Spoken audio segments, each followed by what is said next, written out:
கிறிஸ்துவுக்குள் மிகவும் பிரியமான தேவனுடைய பிள்ளைகளே, இந்த காலை நேரத்திலே உங்களை சந்திப்பதிலே மிகுந்த மகிழ்ச்சி அடைகிறேன். கர்த்தர் ஒவ்வொரு நாளும் நம்மை அற்புதமாய் நடத்தி வருகிறதை நினைத்து கர்த்தரை சோத்தரிக்கிறேன். இந்த மன்னாவின் மூலமாக நம்முடைய வாழ்க்கை உள்ளான மனிதனும் பலப்படவும் சுத்திகரிக்கப்படவும் இது மிகுந்த ஆசீர்வாதமாகவும் பிரயோஜனமாகவும் இருக்கும் என்று நான் விசுவாசிக்கிறேன். அன்பு தேவனுடைய பிள்ளைகளே, இன்றைக்கும் தியானத்துக்கு எடுத்துக்கொண்ட வேத வசனம் 1 சாமுவேல் 16:7. மனுஷன் முகத்தை பார்க்கிறான், தேவனோ நம்முடைய இருதயத்தை பார்க்கிறார். நாம் செய்கிற காரியங்கள், நினைக்கிற எண்ணங்கள் எல்லாவற்றையும் பார்த்து கொண்டிருக்கிறார். அவருடைய கண்கள் பூமி எங்கும் உலாவிக் கொண்டிருக்கிறது. அப்படியாக டேனியல் என்கின்ற ஒரு தம்பி, நல்ல ஒரு ஆராதனை வீரன், அவன் நல்லா ஆராதித்து கொண்டிருக்கிறான். தேவனுடைய பிரசன்னம் இறங்குகிறது, மகிமை இறங்குகிறது.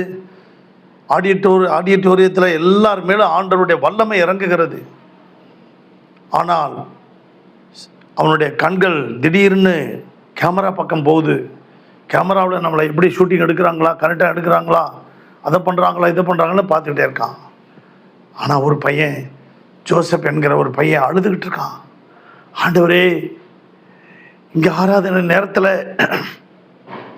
ஆண்டவருடைய வல்லமை இறங்கி கொண்டு இருக்குதுப்பா, மகிமை இறங்கி கொண்டு இருக்கிறது, ஸ்தோத்திரம். ஆனாலும் ஆண்டவரே, இந்த சகோதரன் உலகத்துக்குரிய காரியமாக பெருமையாக அந்த ஆராதனை பண்ணாதபடிக்கு இந்த கேமராவே பார்த்துக்கிட்டு இருக்கிறாரே, கேமராவை பார்த்துக்கிட்டு ஆராதிக்கிறாரே, என்ன ஆண்டவரேன்னு அவன் அழுதுகிட்டு இருக்கான். ஆராதனை முடிச்சுட்டு டேனியல் வெளியில் வரான். வெளியில் வரும்போது அந்த வாட்ஸ்அப்பை பார்க்குறான். வாட்ஸ்அப்பில் நமக்கு எவ்வளோ கமெண்ட்ஸ் வந்திருக்கு, இந்த ஆராதனை குறித்து எப்படி எல்லாம் பண்ணிகிட்டு இருக்காங்க அப்படின்னு பார்த்துக்கிட்டு இருக்கான். அவன் போயிட்டு இருக்கும்போது வர வழியில் காரில் ஏறத்துக்கு முன்னாடி பார்த்துக்கிட்டே வரான். காரில் ஏறத்துக்கு முன்னாடி ஒரு அம்மா ஓடி வராங்க. தம்பி, என்னுடைய பிள்ளைக்காக ஜெபம் பண்ணுப்பான், ரொம்ப ஜுரத்தில் இருக்காங்கப்பா அப்படின்னு கேட்குறாங்க. அதெல்லாம் முடியாது, போயிட்டு என்னுடைய ப்ரோக்ராம் பூரா யூடியூப்பில் இருக்கு, போய் பார்த்துக்க அப்படின்ட்டான். உடனே அந்த ஜோசப் வராரு. வந்துட்டு, என்னம்மா உனக்கு? தம்பி, என் பிள்ளை ஜுரத்தோடு இருக்கான், நான் வந்து ஜோம் பண்ணுறேன் அப்படின்னு சொல்லி போய் ஜோம் பண்ணிவிட்டு காசை ஒரு கையில் கொடுத்து விட்டு, நான் உங்களுக்காக ஜோம் பண்ணுறேன், நீங்கள் கவலைப்படாமல் போங்கம்மா அப்படிங்கிறான். பிரியமான தேவனுடைய பிள்ளைகளே, இன்றைக்கு நாம் எப்படிப்பட்ட ஆராதனையை நாம் நடத்தி கொண்டு இருக்கிறோம். ரோமர் 12ஆம் அதிகாரம் சொல்லுகிறது, நாம் இந்த உலகத்தில் நம்முடைய சரீரங்களில் தேவனுக்கு பரிசுத்தமும் உண்மையும் நம்ம ஜீவ பலியாக ஒப்பு கொடுக்கும்போது அதுதான் தேவனுக்கு புத்தி உள்ள ஒரு ஆராதனையாக இருக்கிறது. அருமையான தேவனுடைய பிள்ளைகளே, இப்பிரபஞ்சத்துக்குரிய ஒத்த வேஷம் தரிக்காதீங்கன்னு போட்டிருக்கு. 2 தீமோத்தேயு 4:10 பார்த்தீங்கன்னா, தேமா என்பவன் பவுலோடு நல்ல ஊழியம் செய்து கொண்டிருந்தான், நல்ல வல்லமை உள்ள ஊழியக்காரனாக இருந்தான். ஆனாலும் பார்த்தீங்கன்னா, அவன் 2 தீமோத்தேயு 4:10 இப்பிரபஞ்சத்தின் மேலே ஆசை வைத்து அவன் தேவனை விட்டு தூரமாக போயிட்டான். அன்பு தேவனுடைய பிள்ளைகளே, தானியேலின் புத்தகம் 6ஆம் அதிகாரம் 20-21 பார்க்கும்போது ஒரு உண்மையுள்ள ஒரு ஆராதனை வீரன் தானியேல். அந்த ராஜா கேட்குறாங்க, ராஜாவே,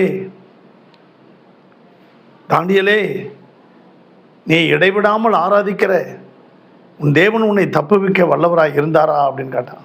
ராஜாவே, நீர் வாழ்க, தேவன் தம்முடைய தூதனை அனுப்பி என்னை விடுதலையாக்கினார் என்று சொல்கிறான். ஒரு ஆராதனையில் ஆண்டவருடைய பிரசன்னம் சிங்கக்கபியில் இறங்குனுச்சு. கர்த்தர் அவனை காப்பாற்றினார். 3 வாலிபர்கள், சாத்ராக், மேஷாக், ஆபேத்நேகோ என்பவர்கள், எங்கள் தேவன் எங்களை விடுவித்தாலும் சரி, விடுவிக்காமல் போனாலும் சரி, அவரையே நாங்கள் ஆராதிப்போம் என்று சொன்னார். அந்த ஆராதனை வீரர்கள் நெருப்பில் போடும்போது அவர்கள் மத்தியில் தேவனுடைய பிரசன்னம் இறங்குனுச்சு. இதுதான் உண்மையான ஆராதனை. தங்கள் சரீரங்களை ஜீவ பலியாக சாத்ராக், மேஷாக், ஆபேத்நேகோ, தானியேல் எல்லாரும் ஒப்பு கொடுத்தாங்க. நீங்களும் உண்மையாக ஒப்பு கொடுத்து ஆராதிப்போமா? உலகத்துக்குரிய வேஷம் தரிச்சுக்கிட்டு எப்பிராயிம் திருப்பி போடாத அப்பமா இருந்தான். சர்ச்சில் வந்தால் ஒரு வேஷம், வெளியில் வந்தால் ஒரு வேஷம். அந்த மாதிரி நாம் இருக்க வேண்டாம். உண்மையாகவே தானியேலை போல, அந்த சாத்ராக், மேஷாக், ஆபேத்நேகோ போல நம்ம ஆராதிப்போம். பரலோக பிதாவே, இந்த சத்தத்தை கேட்டுக்கொண்டிருக்க ஒவ்வொரு பிள்ளைகளையும் ஆசீர்வதியும், ஒவ்வொரு குடும்பத்தையும் ஆசீர்வதியும், அவர்கள் தேவைகளை சந்தியும். ஒரு குறைவில்லாமல் கர்த்தர் இதுவரைக்கும் நடத்தின கர்த்தர் இந்த நாளையும் நடத்தும், கரம்பிடித்து நடத்தும். குடும்பத்தை வேலியடைங்க, யோபுடைய குடும்பத்தை வேலியடைத்தது போல வேலியடைங்க. ஆசீர்வதி இயேசு நாமத்தில் பிதாவே, ஆமென். God bless you.